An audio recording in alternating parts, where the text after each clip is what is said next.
माननीय प्रियंका चतुर्वेदी जी। सर, मुझे इस महत्वपूर्ण विषय पर चर्चा करने का समय दिया, उसकी मैं आभारी हूं सर। सर, मैं महाराष्ट्र से आती हूं और महाराष्ट्र में हमने संविधान और इलेक्शन का दुरुपयोग करते हुए देखा है। मैंने देखा है कैसे संविधान और प्रजातंत्र रूपी द्रौपदी को अपमानित किया गया और वो सारी सेंट्रल एजेंसीज, ईडी हो, सीबीआई हो, इनकम टैक्स हो और इलेक्शन कमीशन हो, उन्होंने धृतराष्ट्र की भूमिका निभाई और आज भी निभाते आ रहे हैं। दुख इस बात का होता है कि हम इलेक्ट्रल रिफॉर्म्स की बात कर रहे हैं। हम उम्मीद कर रहे थे कि ये इलेक्ट्रल रिफॉर्म्स के माध्यम से इलेक्शन कमीशन की अकाउंटेबिलिटी तय हो। महाराष्ट्र में हमने वो स्वरूप देखा जो इलेक्शन कमीशन के ही अस्तित्व पे प्रश्न उठाता है। सर, उन्होंने 3 हमले किए हैं इलेक्शन कमीशन के माध्यम से। सरकार को ही मैं दोष दूंगी, 3 हमले हुए हैं। सबसे पहले वोट चोरी की बात तो सभी कर रहे हैं। वोट चोरी महाराष्ट्र में हमने देखी है कैसे लोकसभा से विधानसभा के बीचों बीच करीब 48 लाख नए मतदाता रजिस्टर किए जाते हैं और उनको मतदान करने का समय दिया जाता है।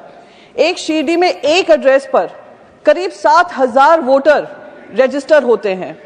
और सर, अगर वोट चोरी के माध्यम से इनकी सरकार नहीं बनती है तो ये दूसरा हथकंडा अपनाते हैं, वो है पार्टी चोरी करना।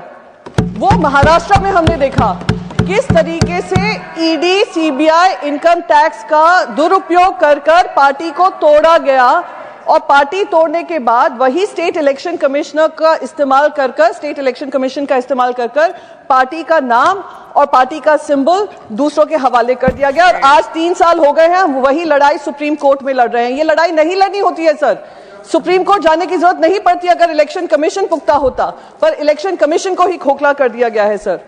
सर, तीसरा बहुत महत्वपूर्ण बात कि अगर पार्टी चोरी से भी इनका काम नहीं बनता तो ये लोग चंदा चोरी करने लगते हैं। चंदा चोरी इस हद तक करते हैं कि इलेक्ट्रल बॉन्ड्स के माध्यम से पैसा इकट्ठा करते हैं और वो इलेक्ट्रल बॉन्ड्स के माध्यम से क्विड प्रो को होता है।